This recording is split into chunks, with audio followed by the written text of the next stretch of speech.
बिस्मिल्लाहिर्रहमानिर्रहीम, अस्सलाम वालेकुम। मैं हूं गुलफाम चौधरी। आप देख रहे हैं मेरा फेसबुक पेज और यूट्यूब चैनल। पाकिस्तान की सियासत में अहम तरीन डिवेलपमेंट हो रही हैं और मुसलसल डिवेलपमेंट्स मुतवक्के हैं। यकीनी तौर पर जो पाकिस्तान के हालात हैं वो यकसर बदलने जा रहे हैं और बड़ी बड़ी तब्दीलियाँ मुतवक्के हैं। इस हवाले से हमारे साथ मौजूद हैं सिद्दीक जान साहब। उनसे जानते हैं क्या डेवलपमेंट हुई हैं, पहले उनकी बात सुनते हैं फिर उस पर बात करते हैं। डीजे इस्पियार साहब पे ज्यादा आ गया बजाय इसके कि वो जो चीजें वो बयान करना चाहते थे उनके ऊपर बात होती है। और ओवरऑल भी उनकी प्रेस कॉन्फ्रेंस के ऊपर जितने भी गैर जानिबदार तजियाकार हैं वो सब ये कह रहे हैं कि फौज के इदारे के तर्जमान की एक पाकिस्तान की तारीख के कायद-ए-आज़म के बाद जो मकबूल तरीन लीडर हैं, जिनके साथ जिन्होंने 8 फरवरी को भी लोगों ने 2 तारीख लिए दिया, उस लीडर के साथ बहरहाल इस तरह का लबो लहजा इख्तियार नहीं किया जाना चाहिए था।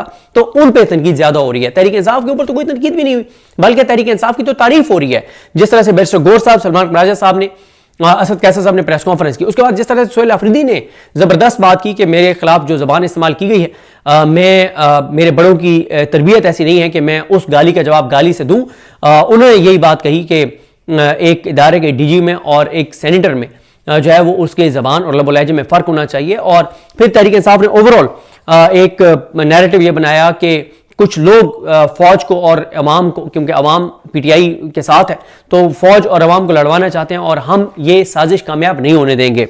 और पीटीआई ने मतलब फौज को बतौर इदारा टारगेट नहीं किया इस सब के बाद जो इतनी एक्सट्रीम चीज हुई। और उन्होंने बयानी की जंग जीती है पीटीआई ने। और देखें, ये जो विक्टिम कार्ड होता है ना, ये बहुत बड़ा कार्ड है पाकिस्तान में, ये बड़ा इफेक्टिव है, दुनिया भर में ये बड़ा इफेक्टिव है। मजलूमियत कार्ड उन्होंने दिखाया है पूरे पाकिस्तान को कि देखें हमारे साथ किस तरह की जबान इस्तेमाल की गई है। उन्होंने 2 तरह से नैरेटिव की जंग जीती है। एक उन्होंने ये किया कि सलमान राजा साहब ने कहा कि हम डीजे इस्पियार की प्रेस कॉन्फ्रेंस का जवाब नहीं दे रहे क्योंकि उसमें कोई ऐसी बात थी ही नहीं, कोई लॉजिक नहीं थी, कोई दलील नहीं थी, तो इसलिए वो इररिलेवेंट है वो जो गुफ्तगू उन्होंने की है।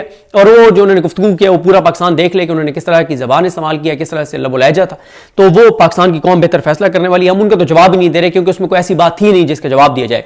लेकिन उन्होंने प्रेस कॉन्फ्रेंस में ऐसी चीजें नरेट की कि जिससे पूरा एक नैरेटिव नया शुरू हो गया और डिस्कशन शुरू हो गई कि बातें तो ये ठीक कर रहे हैं, चाहे उनका कोई बदतरीन मुखालिफ भी हो वो भी ये देख रहा है कि एक तरफ से प्रेस कॉन्फ्रेंस कैसी हुई और जवाबी पीटीआई ने प्रेस कॉन्फ्रेंस कैसी की। फिर उसके बाद जिस तरह से मैंने आपको अर्ज किया कि सोहेल अफरीदी जो है उनकी भी बहुत ज्यादा तारीफ हो रही है कि यार उन्होंने, लोग एक्सपेक्ट कुछ कर रहे थे कि वो भी आएंगे और गाली का जवाब गाली से देंगे और बिलो द बेल्ट जाएंगे और बहुत, लेकिन उन्होंने भी एक बताया कि नहीं, मैं एक सूबे का वज़ीर आला हूं, हसास सूबा है, मैं चाहूं तो बहुत कुछ कर सकता हूं, मेरे पास ताकत है, लेकिन नहीं, मुल्क की खातिर मैं इसको इग्नोर कर रहा हूं और मैं गाली का जवाब गाली से नहीं दूंगा। इससे उनका कद काठ बड़ा है। सोहेल अफरीदी की तारीफ हो रही है, सब ये कह रहे हैं कि यार बड़ा गैर मुतवक्के उनका जो है वो रद्द-ए-अमल था। और फिर वाकई देखें, आपने नैरेटिव के जरिए चीज जीतनी है, आपने लोगों की हमदर्दी हासिल करनी है। पीटीआई को मुसल्लह गिरोह तो नहीं है, पीटीआई के पास बंदूक तो नहीं है। जब रियासत के पास बंदूक है और पीटीआई निहत्ती है तो निहत्ती जो अवाम है वो पुरअमन एहतजाज के जरिए, बयानी के जरिए लोगों को साथ मिला के और दबाव बढ़ा के जीत सकती है।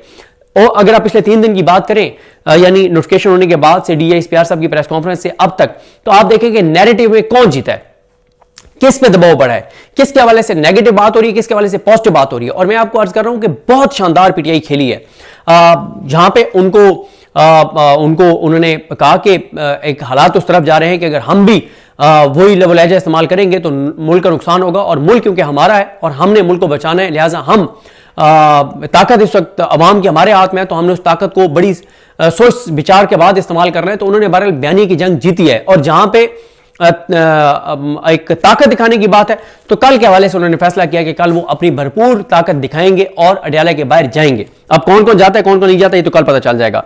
अच्छा, जिस तरह से मैंने आपका अर्ज किया कि क्या अब एक वो जो गुस्सा था, क्योंकि डीजे इस्पियार और इदारे के ऊपर भी एक क्रिटिसिज्म आ रहा है कि आपको ये नहीं करना चाहिए था, उसकी वजह से और फिर पीटीआई ने और सोहेल अफरीदी ने जो रद्द-ए-अमल दिया उसके बाद एक वहां पे ये सोचा कि नहीं यार एक्सट्रीम पे नहीं जाना, या यह है कि नहीं कुछ गैर मामूली करने की तैयारियां हो रही हैं, इसलिए अभी तक सोमवार के दिन कुछ गैर मामूली नहीं हुआ। या एक वजह यह भी हो सकती है कि एक अहम दौरा जो है वो चल रहा है इनका जो इंडोनेशिया के सदर आए हुए हैं और कुछ और मेहमान आए हुए हैं, उनकी वजह से आज और कल में कुछ बड़ा नहीं हो रहा, परसों से कुछ बड़ा होगा।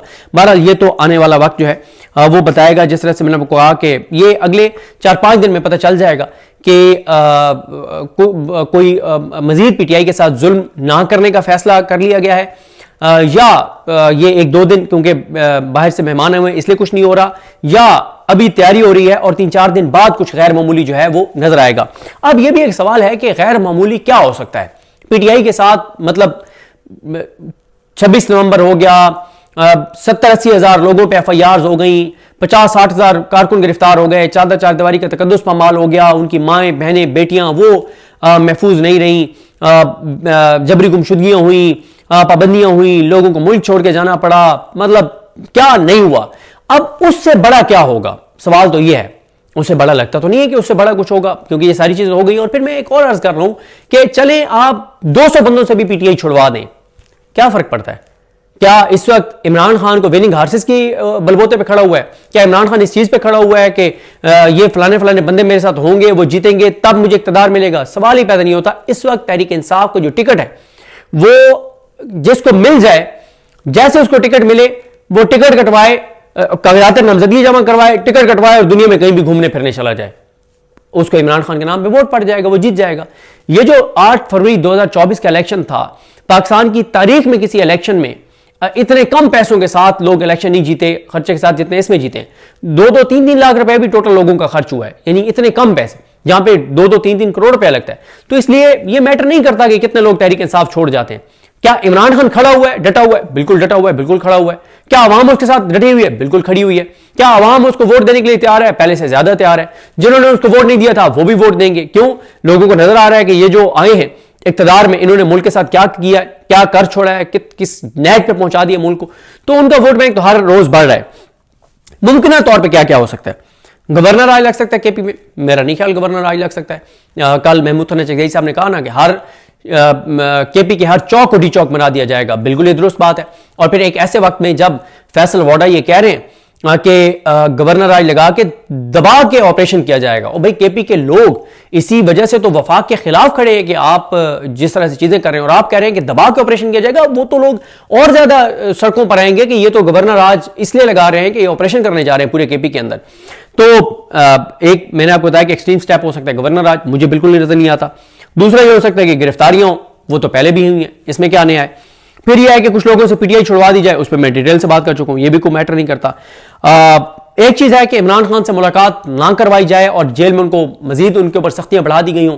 हाँ, वो चीज एक है डिस्टर्बिंग इमरान खान साहब के लिए कि जेल के अंदर उनके ऊपर सख्तियां बढ़ा दी जाएं, लेकिन मुलाकात नहीं करवाएंगे तो जैसे जैसे दिन गुजरेंगे फिर टेम्परेचर बढ़ता चला जाएगा, इंटरनेशनल मीडिया रिपोर्ट करने लग जाएगा, इमरान खान के बेटे इंटरव्यूज देना शुरू कर देंगे, पीटीआई दबाव बढ़ा देगी, पीटीआई बड़ी कॉल दे देगी, दोबारा जाके सोहेल आफरीदी या अरकान असम्बली पूरी रात वहां पर बैठ जाएंगे, तो उससे हुकूमत को वो कब तक इमरान खान को आइसोलेट रखेंगे? अल्टीमेटली तो मुलाकात करवानी पड़ेगी। अच्छा, उसके बाद फिर इंडियन मीडिया शुरू हो जाएगा, सारे शुरू हो जाएंगे, नेशनल मीडिया शुरू हो जाएगा, दबाव तो बढ़ेगा।